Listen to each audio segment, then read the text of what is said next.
As dads, some days we feel like we have all the answers, and some days we feel like we don't have a clue. If that describes you, you're at the right place. This is the All Pro Dad Podcast. Welcome to the All Pro Dad Podcast. I'm your host, Ted Lowe, and each week we take a look at just one question. We take a look at what the experts teach, at what we've gotten right, occasionally, mostly what we've gotten wrong, but each week we leave you with one simple but powerful pro move. This week I am joined by my co-host, Mr. Bobby Lewis. Man, what's going on? Bobby, I'm glad you're here, man. It's fun hanging out on the couch. Yeah. We got a helmet on the table. That'll make them go to YouTube. We're all ready, yeah. That's right. Yeah. Signed by the one and only Tony Dungy. Tony Dungy. We're going to talk about Tony today for sure. I love that. Yeah. I love that. Always need to talk about Tony. Yeah. Tony's a very calming presence. Wealth of knowledge, too. He is a wealth for of dads, knowledge. husbands. Oh, yeah, he's a wonderful guy. Absolutely. So our question of this episode is this. Mm-hmm. You're going to lead us, Bobby, because this is from your This has been stewing on me for a little bit, and I'll explain why in a second. But our question of the episode is, why aren't our kids motivated? And it's, spoiler alert, not because they're lazy. I had a conversation with my wife's cousin. We were just chatting on the phone, catching up. We have boys that are about the same age. And he was kind of frustrated. He goes, man, my son, he'll go out and he'll play a soccer game. In the first half of the game, he's like 100 miles an hour, really wants to get out there. Right. Second half, he's like, ooh, look, a grasshopper. Right. He doesn't care anymore. And he's like, that was so weird to me. And then he'd go to school and he'd do a great job on his English test on Tuesday. And then Wednesday, he's like, I don't care. And he wouldn't try. And he goes, how do we get these kids to be motivated? Because sometimes they self-motivate. Sometimes we have to kind of charge them up a little bit, but it doesn't always seem consistent. And we got to talking, and he said, man, I'm really frustrated. I cannot find any resources on this anywhere. He called for my help. He's like, do you guys have any articles? I'm like, well, we're going to have a podcast discussion about it, buddy, because if you can't find this information, we got to help other dads, because he's probably representing a lot of dads who maybe have been struggling with this sort of thing too. So we're going to talk about motivation with kids today, how we can inspire motivation in our kids. And I think it's a big deal. One of the things that I wanted to ask you, though, first is, were you like a motivated kid? Were you naturally like a self-starter, or did you have to get pushed a little bit? That's a great question. I had to be a self-starter. Just given the situation, the home situation, I had to be a self-starter. But I had some good coaches and good teachers that were good at that. But I've always been pretty self-motivated. Yeah, I think it depended on the day for me. I don't know that kids who lack motivation or seem to kind of vacillate between caring and not caring. I don't think they're kids who are apathetic necessarily. I think that's just being a kid. Absolutely. But we can make mistakes as dads that just make it worse and make them not want to put forth any motivation or effort towards stuff. So I put together a list here of things that not caring might be a sign of. You might be thinking, if a kid doesn't care, maybe they just have low self-confidence. Highly possible. Maybe they may have misplaced goals. Also something that could be the case. Silent stressors, kind of another word for interior pain. They could be overwhelmed. They could have a lot of pressure to perform. They could have a loss of interest. Fear of failure is a big one for kids. Maybe they're distracted. There's a lot of things. That, I was talking to my wife's cousin. I said, maybe your son just likes grasshoppers. Maybe soccer's interesting, but something else interesting came along. It could be a lot of things. But as a dad, it could lead us to wonder if they're motivated and how we can inspire them to be more motivated. And that's what we get to talk about a little bit today. Bobby, where do you think ADHD has to fit into this? Where does it fit into it? It probably plays a big role. I know a lot of kids are diagnosed with ADHD. I know you've talked about that openly on the podcast quite a bit. I don't know how many of the diagnoses are diagnosed too quickly or how many are diagnosed correctly, but I know it's a very popular, especially with boys. Yeah, boys for sure. And diagnosed by parents, I think it's quick. But I've noticed with counselors and physicians, they have a lot more protocols now than they used to. So they're very slow now. We've experienced that with our fourth daughter. Yeah. The Lowe's, we just roll, but I think that's been something that's changed over. Like you have to, and then it's a continual check-in with the pediatrician. So I think that's some good news. Yeah, I think that's something to definitely check in on for kids. Not as a default setting, but as something to just research for yourself and for your family. For me, especially after having this conversation with my wife's cousin, we kind of drilled into how, motivation is something that ebbs and flows. Is that natural or is that a problem? And I can't say that it's a problem, but I do want, at least for my family, to have kids or raise kids that are motivated towards something. That means goal setting. That means all sorts of things. But one thing I wrote down here is, why should kids be motivated? If we're talking about why don't they get motivated, we first have to ask, why should they be motivated? And I think one of the purposes of being motivated, purpose of giving your best effort in everything that you do, is that it gives you the best opportunity for positive results. And we had, you remember a couple months ago, we had a really great conversation with Mike Norvell, the head football coach at Florida State. And we asked him, we said, Mike, you went into the locker room after winning 13 games in a row and then getting passed over to be in the college football playoff. This was back in 2023. I said, what did you say to these kids? And he said, you know what, giving your all is not going to guarantee success, but it puts you in the best position for success. And I remember that quote. Mike was so powerful. That's a good episode that you can go back and listen to. You don't have to be a football fan to listen to it. He had some great stuff to say.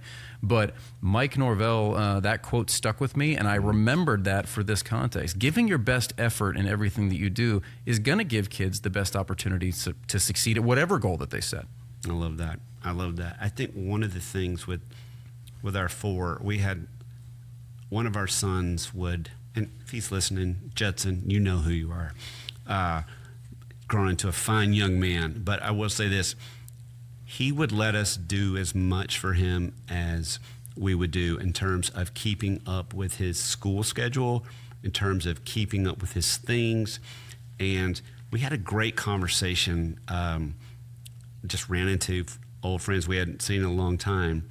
And my wife asked the mom, says, you know, how's Joe doing? And she gets these big tears in her eyes. And she says, you know, she goes, his last 2 years of high school, it just ruined our relationship. And she said, why? And she said, because I was so on him about school because of college. And I just stayed on him and on him and on him about it to the point where it's messed up our relationship to this day.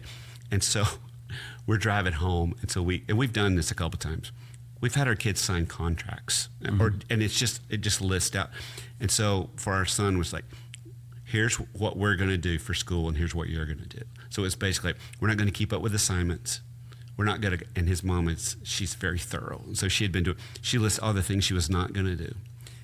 Boy gets up the next day, and I'm not guaranteeing results, but it was for him. Next day, he was like, oh, I have to own it, I'll own it. But here was the thing we learned with him and being motivated. He'll do his part, but he'll also let us do his part. Does that make sense? Yeah. And so it's just that having that clarity of what we were going to do was actually motivating to him to do it himself because he knew he had to. Yeah. Well, in that situation, you put him in the driver's seat and said, listen, you've got goals. You want to get C's? Get C's. You want to get B's? You got to work to get B's. You want to get A's? You got to work to get A's. And I think that in this position where we are as dads, when we're trying to inspire our children and trying to motivate them, I think part of it is just really good communication and telling them that you're capable. I believe in you. And when you say these sort of phrases over and over again, kids are going to start to believe it. They look up to parents, even if they don't have the best relationship. You talked about this family of yours. If the relationship is not as great as you want it to be, you still have influence over your kids, and your words matter. In fact, I have a quote here. I actually found an author, Daniel Siegel, I believe is Dr. Daniel Siegel, apologies. The book's name is Brainstorm. Here's a quote from his book, and I thought it was great.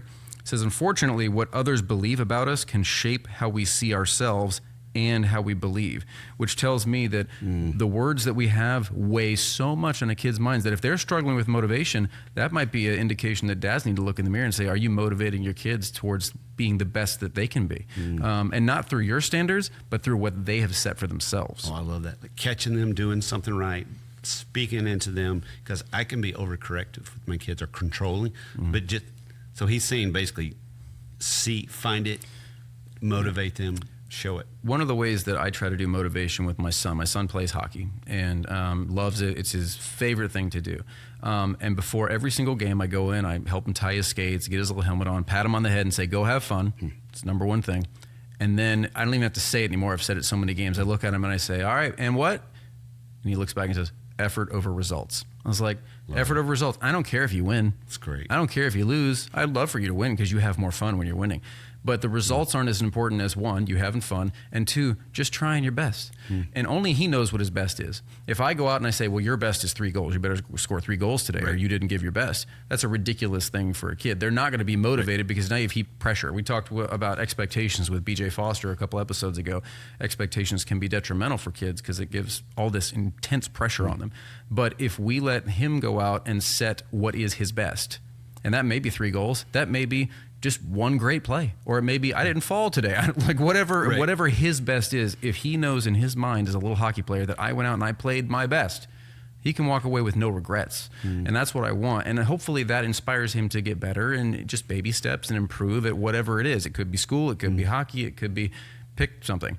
I want him to self-motivate, and I think my words can be kind of like the spark that catches the fire.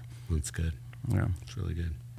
We mentioned Tony Dungy at the beginning of this. I actually went and saw some older videos that Tony recorded for us back in the day, and he would talk about how he would use motivation through rewards with his players. Say, oh, you want to get a better contract? Well, you have to get to this point. And if you want to play more, you got to do these things. And rewards can be great. And I know this works for kids because I asked my son in preparation for this episode, what could I do to like help you to do something that you find to be unfun or something that you find to be tedious or whatever? And he said, candy. And he's like, so that's all it takes? I said, what if there was no candy? And he said, cookies. I was like, okay, so rewards. Rewards are the things that get you going. And sometimes that works and sometimes it doesn't work. I started thinking there's not always going to be rewards available for you to get you to be motivated towards something. But in a way, adults do the same thing. We're rewarded with a salary by being motivated to do a good job. If you're in a sales position or if you're in a job where you're going to get paid a commission, your reward for working hard and being motivated is you get paid more. So it kind of does make sense. But that doesn't always work with motivation. I haven't tried the candy and the cookies yet, but maybe that's the next step for my son. I don't know. But another one is the wait and see approach. And this is the one that I kind of recommended to my wife's cousin when we were talking about his son in the soccer game. I was like, as frustrating as this might be for you as a dad, a guy who wants his kid to succeed, whether it's soccer or sports or football or, any other sport, or if it's just other activities, school, friends, youth group, whatever they do. If you want to have success or you want your kids to have success, waiting and seeing is not a bad approach because they might just be a 9-year-old boy. They might just be a 10-year-old girl, whatever the case, and they're learning what makes them excited. And as they get older, as they learn and they have a little bit of success, they get a taste of it, it may naturally motivate them to try even harder. They get that first A on a test. Oh man, maybe I will work a little hard, try to get another A. Wait and see approach isn't a bad one if the cookies and candy run out. Absolutely. Well, I like this when the stakes are low like that, because we're really talking about a season of soccer. I mean, like you said, we can encourage with our word, but to not feel like this is all or nothing. That's what I can do as a dad, Bobby. So many times like, oh my gosh, because this isn't happening or I'm seeing this thing, I would just catastrophize about the whole thing. So I like just to wait and see. Yeah. It's not, I don't think a lot of dads would be like me though. I'm not a wait and see kind of dad, but to calm down, fellow freaker outers like myself. Yeah. I like that wait and see thing. Wait and see is one good approach. Another thing you could do is you could just try to build them up, not with your words, but your actions. You could model this sort of stuff as well. If you're asking your kid to do something you're not doing for yourself, don't expect them to do it. They won't. You have to be motivated yourself. You have to go after things and talk openly with your kids about your goals and then pursuing them, how you're going to pursue them. That'll show them what hard work and determination looks like. You got to do that. Compassion over criticism, because the kids, if you're wanting to motivate them and you're telling them how bad they are and they're not doing well because they're not giving the kind of effort you kind of think they might do, that sort of criticism is not going to motivate them to try any harder. Absolutely not. And then there's something that I came across with an author and psychologist, David Yeager. He calls it the mentor mindset. And he describes it this way. It's striking a good balance between holding high standards and giving high support. So you have to pick your spots. You got to find balance between holding them to a high standard, which they set themselves. You wouldn't set that for them. Those would be, problematic sometimes. And just supporting them in everything, even in their failures. I think those are a really good approach for dads if we're trying to inspire motivation. I like that. Yeah. So application, if you're a dad and you're thinking, man, I really wish my son was a go-getter, a self-starter, but they're not quite there yet. We've got 3 M's that you can try. These are really easy to remember. I'd write these down if you're a note taker. Number 1 would be mention. Here's an example. They can also find this in the show notes if they're driving. Don't write it down if you're driving. Yeah. But these are 3 really easy things to put into practice. Number 1, first M is mention. Hey, buddy, are you giving your best effort in fill in the blank? Are you trying your best? You know what your best is. Are you trying your best when it comes to getting along with your sister? Are you trying your best when it comes to saving money from your part-time job? Whatever it is. Are you trying your best? Mention. That's the first thing. Number 2 would be motivate. I believe in you. I think you can do this. I think you can achieve that goal that you've set. Let's see what you can do. I'm going to be right there in your corner. And then obviously we just mentioned it, the third M is model. You don't ask your kids to do stuff you're not doing. They're not going to respond to that. So if you want your kids to find motivation, whether it's internal or external with your help, 3 M's, mention, motivate, and model. Because the bottom line is when your kids give their best effort, they put themselves in the best position to succeed. And I know we all want our kids to succeed.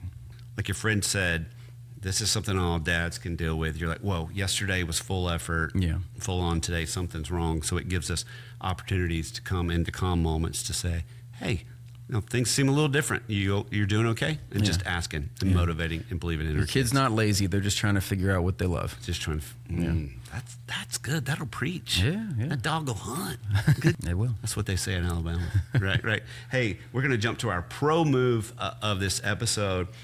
Is to try the 3 M's this week with your child. Mention, motivate, and model, and see how that changes their effort. Yeah. I think this is going to benefit a lot of families, and I know it will for me because I get frustrated sometimes when I just don't I don't see exactly what I want to see with my son when it comes to him getting towards his goals, or my daughters in their endeavors. It's not a problem. It's just something we have to help them with. That's good. Bobby, it's good to be with you today. Yeah, absolutely. Well, and we want to say it's great to be with you guys today. If you could, give us just 1 minute to go rate and review the podcast. That would help other people to find it. If you want to know more tips and tricks, you can, of course, go to allprodad.com, and you can go to our LinkedIn pages. We'll have that in the show notes. Speaking of show notes, we're going to have a lot of great resources for you there. But most of all, we want to say thanks for joining us. We know that you and your kids will be glad you did. Thanks for listening to the All Pro Dad podcast. All Pro Dad is the fatherhood program of the nonprofit Family First. Along with our motherhood program, iMom, we exist to help you love your family well. Subscribe to our daily email, the All Pro Dad Play of the Day, by going to allprodad.com/subscribe and get daily powerful and practical fatherhood tips in your inbox. The All Pro Dad podcast is hosted by me, Ted Lowe, produced by Bobby Lewis.